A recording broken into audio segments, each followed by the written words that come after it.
2 ദിവസം മുമ്പ് വാട്സപ്പിൽ വന്നൊരു മെസ്സേജ് ഞാൻ ഓർക്കുകയാണ്.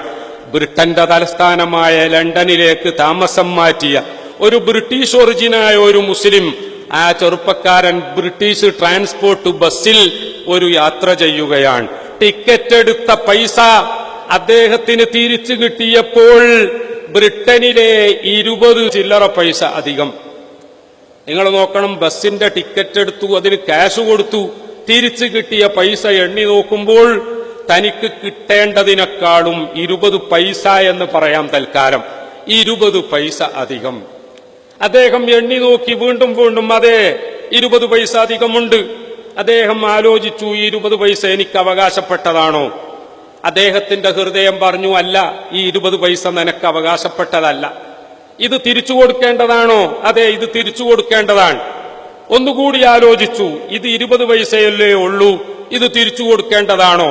അദ്ദേഹത്തിന്റെ ബുദ്ധി രണ്ടാമത് അദ്ദേഹത്തോട് പറഞ്ഞു, ഈ കണ്ടക്ടർ ചില്ലറയില്ല എന്ന് പറഞ്ഞ് എത്ര ആളുകളുടെ 20 പൈസയും 40 പൈസയും ഒക്കെ പിടിച്ചു വെക്കുന്നുണ്ടാകും.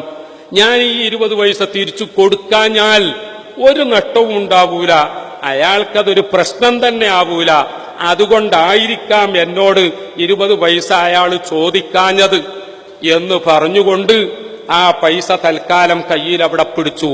ബസ് മുന്നോട്ട് നീങ്ങി. ഇദ്ദേഹത്തിന് ഇറങ്ങേണ്ട സ്റ്റോപ്പിലെത്തുമ്പോൾ ഇദ്ദേഹം ഇറങ്ങാൻ എഴുന്നേറ്റു.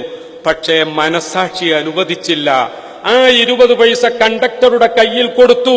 ഇതാ, ഇത് എനിക്ക് അവകാശപ്പെടാത്തതാണ്, ഇത് അധികപ്പറ്റാൻ, ഇത് നിങ്ങൾ തിരിച്ചു വാങ്ങണമെന്ന് പറഞ്ഞപ്പോൾ ആ കണ്ടക്ടർ ഈ യാത്രക്കാരന്റെ മുഖത്തേക്ക് നോക്കിക്കൊണ്ട് പറയുകയാണ്, ഈ ബ്രിട്ടനിലെ മാഞ്ചസ്റ്ററിൽ ഈ പ്രത്യേക സ്ഥലത്ത് ഒരു മുസ്ലിം ചെറുപ്പക്കാരൻ വന്നിട്ടുണ്ട് എന്ന് എന്നോട് പലരും പറഞ്ഞു.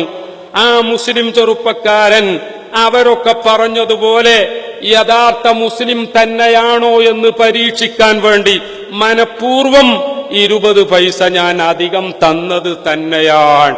ഇപ്പോഴെനിക്ക് മനസ്സിലായി, നിങ്ങളുടെ ഇസ്ലാം നബിമാരോട് പോലും വളരെ കൃത്യമായി നിയമം പാലിക്കണം എന്ന്.